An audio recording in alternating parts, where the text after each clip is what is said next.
अगर खबरों की पूरी जानकारी लेना है तो बिना मिस किए हुए इस क्लिप को पूरा देखिए। सबसे पहले इसमें देखेंगे कि आरक्षण कोटे को लेकर जो हिंदुस्तान भर में आंदोलन हुआ उसमें किस जगह पर क्या हुआ, हमारे रामपुर में क्या हुआ, आंदोलनकारियों को कंट्रोल करने के लिए रामपुर पुलिस को कितनी मशक्क़त करना पड़ी, और बिहार में जो घटा वो शायद आप लोगों ने सुना होगा, और जिन लोगों ने नहीं सुना होगा उनको मैं बता देता हूँ कि इतनी ज़्यादा वहाँ पर स्थिति बिगड़ी कि पुलिस ने वहाँ पर लाठीचार्ज किया। एसडीएम वहाँ पर मौजूद रहे, और वो जो एसडीएम जो इस वक्त कंट्रोल कर रहे थे, पुलिस ने उनको भी प्रदर्शनकारी समझकर पीट दिया, यानी उनके ऊपर भी लाठियाँ चला दी। ये भी देखेंगे इस क्लिप में। और इस क्लिप में आपको ये भी देखने को मिलेगा कि एक पोस्ट ऑफिस में जब सीबीआई ईडी ने रेड करी तो उसके कुछ ही देर के बाद में पोस्टमास्टर ने अपने लाइसेंसी रिवॉल्वर से अपने आप को उड़ा लिया।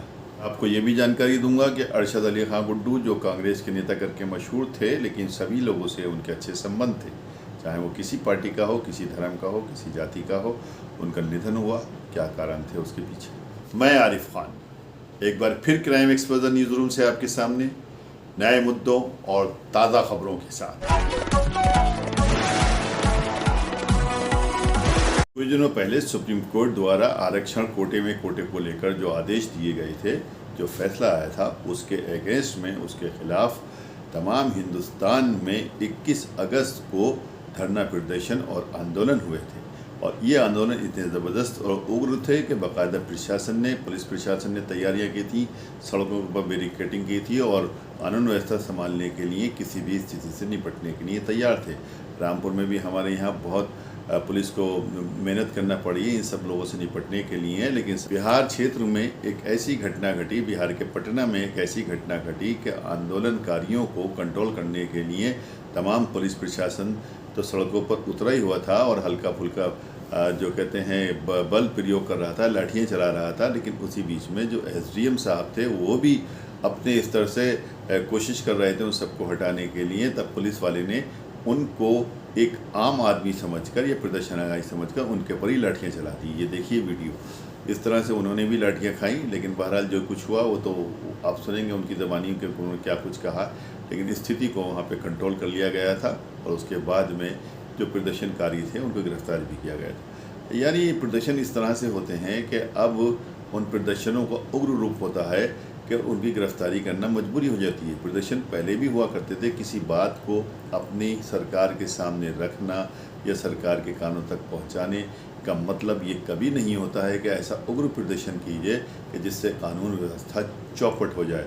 रामपुर में बुरी तरह से आंदोलनकारी उद्वेलित थे, लेकिन रामपुर सीओसीडी ने बहुत मेहनत करी और जगह जगह भाग दौड़ करने के बाद में उन्होंने हर मोर्चे कवर रोका आंदोलनकारियों को। साथ में तीनों थानों के इंस्पेक्टर और अन्य पुलिस फोर्स के लोग भी शामिल थे और जो आंदोलनकारियों को रोक रहे थे कि कोई ऐसी हरकत ना हो जाएगा जिससे कि कोई माहौल बिगड़े। लेकिन सब कुछ ठीक ठाक रहा और जो उनका ज्ञापन था वो ले करके उनको आगे तक पहुंचाया गया। देखिए मौके से हमारी वो रिपोर्ट जो हमने तैयार की है।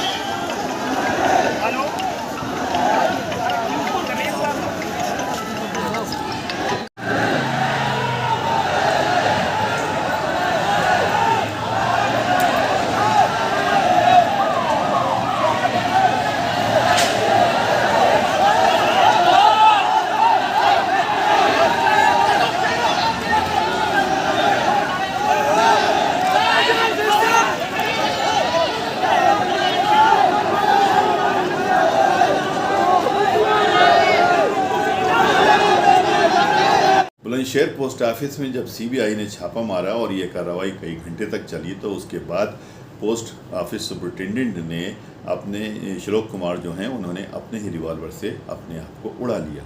अपने सुसाइड नोट जो उन्होंने व्हाट्सएप पे छोड़ा है उस पर ऑफिस के ही कुछ कर्मियों के ऊपर आरोप लगाए हैं कि उनके कारण उन्हें ये खुदकशी करना पड़ रही है। अब जो आदमी ऐसे मौके पर खुदकशी करता है तो उसमें दो कारण सामने आते हैं, या तो वो बहुत ईमानदार है या फिर वो बहुत बेईमान है। ईमानदार अगर है, उसको कोई जो उसको फंसाया गया है और अपने आप को नहीं बचा सका है तो उसने उसके डर से बचने के लिए उसने खुदकशी कर ली, या फिर उसको ऐसा डर है कि कोई लंबी चौड़ी वो किसी जांच में फंसने वाला है। बहरहाल जो कुछ हुआ, ऐसी घटना को कोई भी पसंद नहीं करता है, क्योंकि इंसान की ज़िंदगी में सब कुछ चलता रहता है, लेकिन सुसाइड करना, अपनी जान अपने हाथों से ले लेना, ये कानूनी अपराध भी है और प्राकृतिक नियमों की अवहेलना भी। अरशद अली ख़ां गुड्डू रामपुर का जाना पहचाना नाम है। बरसों से कांग्रेस में रहे हैं, हमेशा कांग्रेस में रहे हैं। बीच में कुछ दिन के लिए आज़म खां के साथ समाजवादी में चले गए थे, लेकिन फिर वापस कांग्रेस में आ गए। उनके कांग्रेस हाईकमान से अच्छे संबंध रहे, राहुल गांधी से अच्छे संबंध थे, प्रियंका गांधी से अच्छे संबंध थे। उनके फ़ोटो सोशल मीडिया पर पड़े हुए हैं। वो कांग्रेस के नेता ज़रूर थे, लेकिन सभी धर्मों के लोगों से और सभी लोगों से उनके बहुत अच्छे मरासिम से, हिंदू मुस्लिम सिख ईसाई सभी उनके यहाँ आते थे, बैठते थे, और कोई भी बातें होती थी, रातों की महफिलें जमती थी, समस्याओं का निदान भी किया करते थे। बहरहाल वो हार्ट अटैक से उनका निधन हो गया है। उनको दिल्ली ले जाया गया था। दिल्ली हरियाणा में भी किसी अस्पताल के अंदर में उनको रखा गया था, जहाँ पर उन्होंने अंतिम सांस ली और हम सबको छोड़कर वो इस दुनिया से कूच कर 3 बजे उनकी नमाज किले के मैदान में हुई। उसके बाद काजी गली के एक कब्रिस्तान में उनको सुपुर्द खाक किया गया। वीडियो अगर पसंद आई हो तो लाइक कीजिए, शेयर कीजिए और चैनल को ज़रूर सब्सक्राइब कीजिए, ताकि डायरेक्ट नोटिफिकेशंस आप तक